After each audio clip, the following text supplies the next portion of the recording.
আসসালামু আলাইকুম।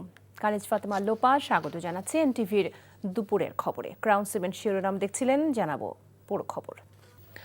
জ্বালানি তেলের সংকটের শঙ্কায় দেশের বিভিন্ন স্থানের পেট্রোল পাম্পে যানবাহনের দীর্ঘ সারি, ঘন্টার পর ঘন্টা অপেক্ষার করেও মিলছে না পর্যাপ্ত তেল। পাম্প কর্তৃপক্ষ বলছে রেশনিং পদ্ধতিতে সরবরাহ করা হচ্ছে জ্বালানি তেল। বিস্তারিত দেখুন ইমরুল কায়েসের ডেস্ক রিপোর্ট। বিশ্ববাজারে তেলের দাম বৃদ্ধি আর সরবরাহ সংকটের আশঙ্কায় বন্দরনগরী চট্টগ্রামের ফিলিং স্টেশনগুলোতে ভিড় করছেন শত শত গ্রাহক। দীর্ঘ সময় লাইনে দাঁড়িয়ে তেলের ট্যাঙ্ক পূর্ণ করার এই হিড়িক জ্বালানি বাজারে এক ধরনের কৃত্রিম অস্থিরতা তৈরি করছে।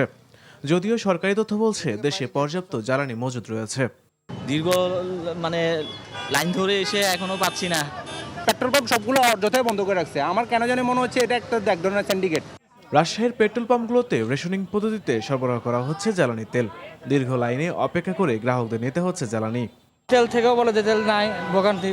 তেলের কোনো সংকট নাই, কিন্তু সংকট সৃষ্টি করতেছে হলো সাধারণ মানুষ। সিরিয়ালও ভঙ্গ করতেছে আর ওনারা দেখি কিছু মেশিন নষ্ট হয়ে আবার রেখে দিছে। মেশিন কি নষ্ট হয়েছে? আর মেশিন নষ্ট যদি হয় তাহলে কালকে থেকে কি করলো? কালকে থেকে তো আমি দেখছি কিছু পাম্প বন্ধ আছে। খুলনায় জ্বালানি তেলের ডিপোতে উপচে পড়া ভিড়। জ্বালানি পেতে দীর্ঘ অপেক্ষা গ্রাহকদের। কালকে রাত 12টার সময় এখানে আসছি আর এখন বেরোচ্ছি। তেল চাচ্ছি আমরা 6000, তেল দিচ্ছে আমাদেরকে 3000। এইভাবে তো আসলে চলা যায় না। জ্বালানি সংকটের শঙ্কায় বরিশালের পেট্রোল পাম্পগুলোতে গ্রাহকদের ভিড়। সিলেট, চুয়াডাঙ্গা, কুমিল্লায় জ্বালানি সংকটের শঙ্কায় যানবাহনের দীর্ঘ লাইন। ঘন্টার পর ঘন্টা অপেক্ষা করে নিতে হচ্ছে জ্বালানি তেল। আমরা তো আসলাম, তেলও লাগি, তেল তো নাই। এখন আমরা উপায় কি থাকুক কাছে, আমরা তো করা কোনো কারণ নাই বলে এখন আমরা কই যাই। এদিকে জ্বালানি তেলের পাচার রোধে দেশের বিভিন্ন সীমান্ত এলাকায় কঠোর নজরদারি বাড়িয়েছে বর্ডার গার্ড বাংলাদেশ। জোরদার করা হয়েছে টহল ব্যবস্থা। Imrul Kayes, NTV news desk. জ্বালানি তেলের খবর জানতে আমরা চলে যাচ্ছি চট্টগ্রামে। আমাদের স্পেশাল করেসপন্ডেন্ট শামসুল হক হায়দরি যুক্ত হচ্ছেন আমাদের সাথে। হায়দরি, জ্বালানি তেল নিয়ে ভেসেল আসার কথা, এই বিষয়ে আপনার কাছে কি তথ্য আছে? হ্যাঁ লোপা, যে আমি আছি এখন চট্টগ্রাম বন্দরের, যে এটি একটি অন্যতম প্রবেশ পথ। যে চট্টগ্রাম বন্দরের অনেকগুলো গেট আছে, তার মধ্যে এটি গুরুত্বপূর্ণ। যে এখানে আসার কারণটা হচ্ছে যে চট্টগ্রাম বন্দর কর্তৃপক্ষ আমাদেরকে জানিয়েছেন সকালে যে তেল নিয়ে যে জাহাজগুলো চট্টগ্রাম বন্দরে আসবে সেগুলো সম্পর্কে তারা আমাদেরকে একটা মোটামুটি ধারণা দেবেন এবং কী পরিমাণ তেল আসছে, কয়টি জাহাজ আসছে এবং এতে করে কত সময় যে বাকিগুলো আসতে সময় লাগবে, এই বিষয়গুলো আমাদেরকে জানানোর কথা বলা হয়েছে। আমরা ইতিমধ্যে যেটা জেনেছি, এলএনজি এবং এলপিজি যে গ্যাসগুলো আমরা ব্যবহার করি, এগুলো পর্যাপ্ত পরিমাণে ইতিমধ্যে এসে পৌঁছেছে। এবং ক্রুড অয়েল, যেটা অপরিশোধিত তেল, যেগুলো আমরা বিদেশ থেকে এনে বাংলাদেশে এখানে ইস্টার্ন রিফাইনারি আছে চট্টগ্রামের পতেঙ্গায়, এই ইস্টার্ন রিফাইনারিতে আমরা পরিশোধন করে এগুলো আমরা ব্যবহার করি বিভিন্ন তেল কোম্পানির মাধ্যমে। অনেকেই জানেন যে আমরা মধ্যপ্রাচ্যের প্রায় 5টি দেশ থেকে জ্বালানি তেল আমরা সংগ্রহ করে থাকি। তার মধ্যে 5টি দেশেরই জাহাজ কিছু হরমুজ প্রণালী অতিক্রম করে ফেলেছে এই যুদ্ধ শুরুর আগেই, এবং কিছু আটকাও আছে। তো সেগুলো হয়তো আসার সুযোগ আছে। সব মিলিয়ে যেটুকু জ্বালানি সেক্টরের লোকজন আমাদেরকে জানাচ্ছেন যে তেলের জন্য কোনো সংকট হবে না, এবং আজ পর্যন্ত যে মজুদ আছে সেই মজুদগুলো আমাদের অন্তত আরও 15 দিন মানে নতুন সংযোজন না করলেও 15 দিন নিশ্চিন্তে এমনিতেই স্বাভাবিক একটা সরবরাহ অব্যাহত রাখা যাবে। তো মোটামুটি জ্বালানি নেই, কোনো সংকট নেই, বরং সামনে স্বাভাবিক যে তেলগুলো আসে সেগুলো আসা অব্যাহত আছে। আমরা জানছিলাম জ্বালানি তেলের খবর। আন্তর্জাতিক নারী দিবসে শ্রেষ্ঠ অদম্য নারী পুরস্কার মরণোত্তর দেয়া হলো প্রয়াত সাবেক প্রধানমন্ত্রী ও বিএনপি চেয়ারপারসন বেগম খালেদা জিয়াকে। পুরস্কার দেয়া হয় আরও 5 অদম্য নারীকে। এই উপলক্ষে রাজধানীর ওসমানী স্মৃতি মিলনায়তনে আয়োজিত অনুষ্ঠানে রাষ্ট্রপতি মোহাম্মদ শাহাবুদ্দিন বলেছেন, নারীর রাজনৈতিক ও অর্থনৈতিক ক্ষমতায়নে শহীদ রাষ্ট্রপতি জিয়াউর রহমান ও বেগম খালেদা জিয়া যুগান্তকারী সব উদ্যোগ নিয়েছিলেন।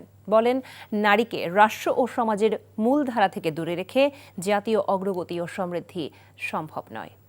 আরও জানাচ্ছেন আরাফাত ইসলাম। আন্তর্জাতিক নারী দিবস উপলক্ষে রাজধানীর ওসমানী স্মৃতি মিলনায়তনে শ্রেষ্ঠ অদম্য নারী পুরস্কার প্রদান অনুষ্ঠানের আয়োজন করা হয় এবছর প্রয়াত সাবেক প্রধানমন্ত্রী ও বিএনপি চেয়ারপারসন বেগম খালেদা জিয়া সহ 6 নারী এই পুরস্কার পেয়েছেন। বেগম খালেদা জিয়ার পক্ষে রাষ্ট্রপতি মোহাম্মদ শাহাবুদ্দিনের হাত থেকে শ্রেষ্ঠ অদম্য নারী সম্মাননা গ্রহণ করেন তার নাতনি ও প্রধানমন্ত্রী কন্যা ব্যারিস্টার জাইমা রহমান। নারী শিক্ষা এবং গণতন্ত্রের অগ্রযাত্রায় শ্রেষ্ঠ অদম্য নারী হিসেবে খালেদা জিয়াকে মরণোত্তর এই পুরস্কার দেওয়া হয়।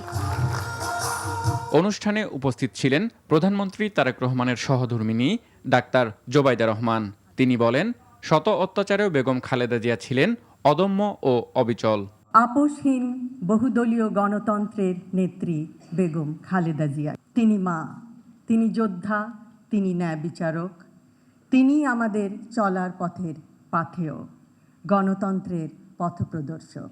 মহিলা ও শিশু বিষয়ক মন্ত্রী ডাক্তার AZM জাহিদ হোসেন বলেন, নারী শিক্ষায় বৈপ্লবিক পরিবর্তন আনেন বেগম খালেদা জিয়া, যার ধারাবাহিকতায় কাজ করছেন প্রধানমন্ত্রী তারেক রহমান। সকলের সম্মিলিত প্রচেষ্টায় আমরা নারীদের তৃণমূল থেকে জাতীয় পর্যায়ে নেতৃত্ব, কর্মসংস্থান, শিক্ষা, সুরক্ষার সুযোগ সম্প্রসারণের মাধ্যমে সমাজে তাদের সম্পৃক্ততা এবং ক্ষমতাকে সুদৃঢ় করতে সক্ষম হব।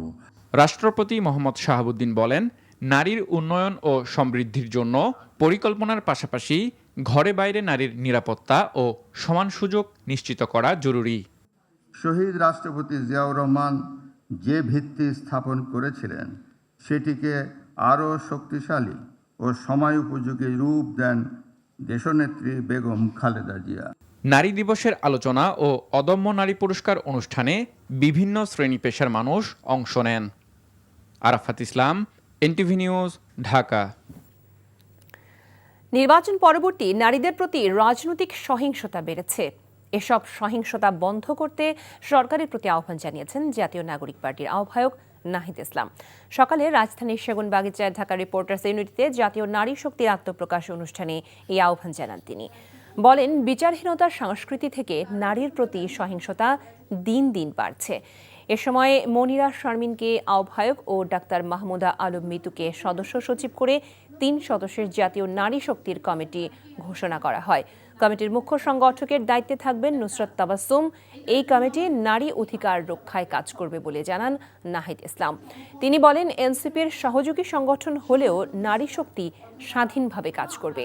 একই সাথে জুলাইয়ের সম্মুখভাগে যারা ছিলেন তাদের আবারও রাজনীতিতে ফিরিয়ে আনা হবে বলেও জানান নাহিদ ইসলাম। সেটার একটা উদ্যোগ আমরা নিয়েছি। আজকে আমরা সেই উদ্যোগটা শুরু করতে যাচ্ছি। হয়তো এটা আমরা এই উদ্যোগটা সারা দেশে বা সাংগঠনিক বিস্তার ছড়িয়ে দেবার চেষ্টা করব। এই বৈষম্যহীন সমাজ এবং নারী অধিকার এবং ক্ষমতায়ন, নিরাপত্তা ইত্যাদি ইস্যুতে আমাদের এই জাতীয় নারী শক্তি কাজ করবে। এত অন্যায় করেও ফ্যাসিবাদের জনক বিদেশে বসে আছেন, যার এতটুকু অনুশোচনা নেই। বিদেশে বসে দেশকে অস্থিতিশীল করার চেষ্টা করছেন বলে অভিযোগ করেছেন বিএনপির মহাসচিব ও স্থানীয় সরকার মন্ত্রী মির্জা ফখরুল ইসলাম আলমগীর। আন্তর্জাতিক নারী দিবস উপলক্ষে বেলা 11টায় আগারগাঁও বাংলাদেশ ফিল্ম আর্কাইভ মিলনায়তনে মায়ের ডাক প্রামাণ্য চলচ্চিত্র উদ্বোধনে এমন তথ্য জানান তিনি। এ সময় তিনি আরও বলেন, গুমের শিকার মানুষগুলোকে নিয়ে যে চলচ্চিত্র নির্মাণ হতে যাচ্ছে তা যেন জাতিকে জাগ্রত করে, আর কোনো শিশুকে যেন বলতে না হয় বাবার সাথে স্কুলে যেতে চাই। গুমের শিকার পরিবারের নিরাপত্তা নিশ্চিত করতে সরকারের পক্ষ থেকে ভাতা দিতে প্রধানমন্ত্রীকে চিঠি লেখারও কথা বললেন মির্জা ফখরুল ইসলাম আলমগীর।